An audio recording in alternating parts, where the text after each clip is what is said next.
Vendre un terrain à un promoteur, c'est souvent une excellente opportunité. Mais voilà, comment s'assurer que la promesse de vente va bien se transformer en vente finale sans aucune mauvaise surprise? Eh bien, la clé, elle se trouve dans des clauses bien particulières, les fameuses conditions suspensives. On va décortiquer ça ensemble pour bien comprendre comment elles peuvent sécuriser votre transaction. Le plus grand défi dans ce type de vente, c'est le temps. Entre le moment où on signe la promesse de vente et l'acte final chez le notaire, il peut se passer des mois, voire plus. C'est une longue période d'attente, pleine d'incertitudes administratives et techniques. Et c'est précisément là que les conditions suspensives entrent en jeu, pour encadrer ce délai et protéger tout le monde. Alors, comment ça fonctionne concrètement une condition suspensive? Le plus simple, c'est l'imaginer comme une sorte de bouton pause juridique qui est intégré directement dans le contrat de vente. C'est un mécanisme qui est à la fois simple et vraiment très puissant.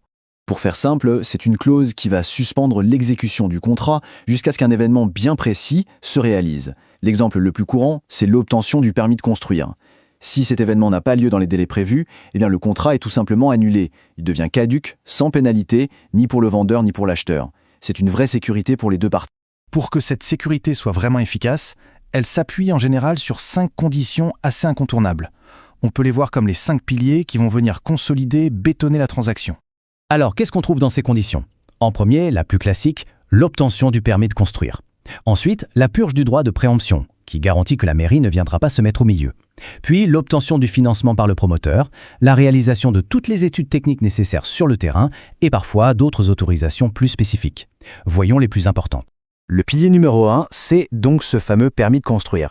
Pour que cette clause vous protège vraiment, elle doit être d'une précision chirurgicale. Elle doit bien définir les délais, les caractéristiques du projet, comme la surface à construire, et même comment on gère les éventuels recours. Sans cette précision, on laisse la porte ouverte à l'incertitude.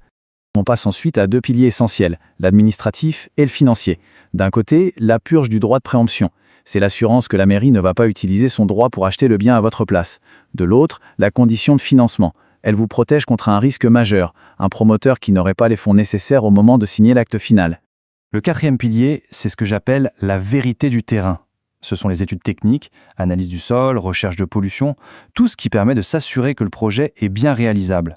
Pour le vendeur, c'est une excellente chose, parce que ça évite tout problème ou litige plus tard sur la vraie constructibilité du terrain. Alors une question se pose et elle est tout à fait légitime. Avec toutes ces conditions qui permettent au promoteur de se retirer, est-ce que le vendeur, lui, est vraiment bien protégé dans l'histoire? Et la réponse est un grand oui. C'est un point absolument essentiel. Contrairement à ce qu'on pourrait penser, ces conditions sont aussi un bouclier pour le vendeur. Elles garantissent que le projet est viable, elles fixent un calendrier que le promoteur doit impérativement respecter, et elles offrent une porte de sortie claire pour tout le monde si le projet n'est finalement pas réalisable. Bon, maintenant qu'on a bien compris le principe, passons à la pratique. Comment transformer cette connaissance en une protection active? Il y a quelques réflexes de vigilance à adopter. Le risque numéro 1, c'est la clause vague, la clause mal rédigée. Si le contrat dit simplement « sous condition d'obtention d'un permis », c'est un vrai piège. Le promoteur pourrait en profiter pour changer son projet ou l'abandonner. La solution, elle tient en un seul mot, la précision. C'est vraiment la meilleure des protections. Voici donc 4 réflexes clés à avoir. D'abord, bien sûr, tout lire attentivement. Ensuite, fixer des délais qui soient raisonnables, ni trop courts, ni trop longs. Troisièmement, exiger de la précision sur le projet qui sera déposé. Et enfin, bien prévoir ce qu'il se passe si une des conditions n'est pas remplie. C'est vrai que tout ça peut paraître un peu complexe, et c'est normal. C'est pour ça que se faire accompagner par un expert indépendant, c'est souvent la meilleure solution. C'est justement notre rôle Cellandoup, vous guider avec transparence, de manière totalement indépendante, et avec un accompagnement humain, sans jamais vous mettre la pression. Pour conclure, s'il y a une seule chose à retenir, c'est celle-ci. Les conditions suspensives, c'est la colonne vertébrale de votre vente. Si elles sont bien maîtrisées, elles sont la garantie de votre tranquillité d'esprit. Si vous souhaitez une analyse personnalisée de votre situation, toutes les informations sont disponibles sur notre site landup.fr